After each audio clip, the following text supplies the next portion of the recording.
the Philadelphia 76ers, they get VJ Edgecombe with the third pick, a wing out of Baylor. And then in the second round on Thursday night, they got Johni Broome out of Auburn.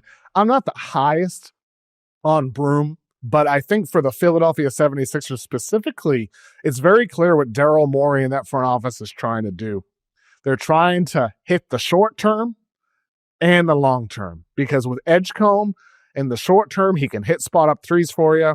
He can play hard on defense. He can crash the boards as a wing. He fits in perfectly next to Maxey and McCain and Embiid and hopefully a restored Paul George. And then with Johni Broome, there's a chance he's like from day one the best backup big that Joel Embiid has ever had, because he's older, he's experienced, he's grizzled, he's tough, he rebounds, he boxes out, he's a smart decision maker as a passer, he's a good at-rim finisher. And because Embiid can space the floor from three, you could play two bigs as well. I think that option will be there for Nick Nurse, the Sixers head coach, to play with multiple guys. And so for Philadelphia, Tom, I come away feeling like this is a franchise that is both trying to address short-term needs, but also understanding that VJ Edgecombe in the long term, with his athleticism and raw on-ball scoring talents, could be a long-term piece for your team, regardless of what happens with Joel Embiid, regardless of Paul George. That VJ Edgecombe,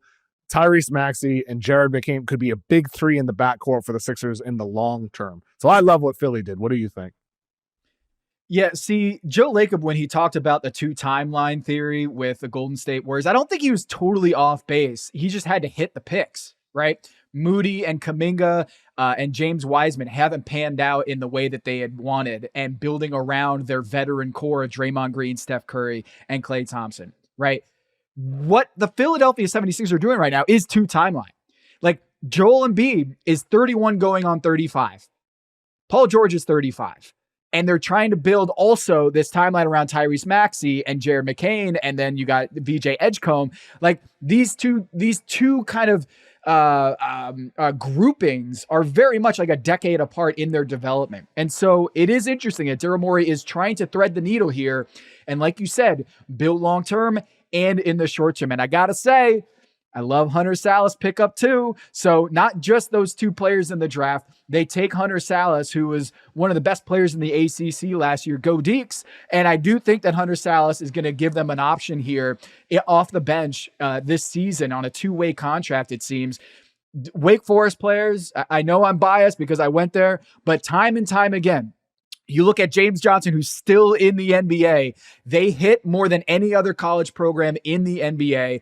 And they've done it again here with Hunter Sallis, being able to take him undrafted. I have a high expectation for Hunter Sallis at the next level as a great scorer who had a down year from three-point shooting, but absolutely can be a nice role player at the next level and have a long career, just like Ish Smith, who was undrafted by the Wake Forest Demon Deacons and then ended up being one of the great vets in the NBA. So I think the Philadelphia 76ers are big winners on draft night. I'm totally with you, and I love the Edgecombe pick. Everything about him, I love this guy, and I do think that his skill set fits really nicely next to Tyrese Maxey and Jared McCain. So it is tough. Like, Nick Nurse has a little bit of a tough job here, is that you got Joel Embiid, who is not an up and down guy, but they got these athletes and these great scorers and these fast players in Jared McCain and Tyrese Maxey and VJ Edgecombe.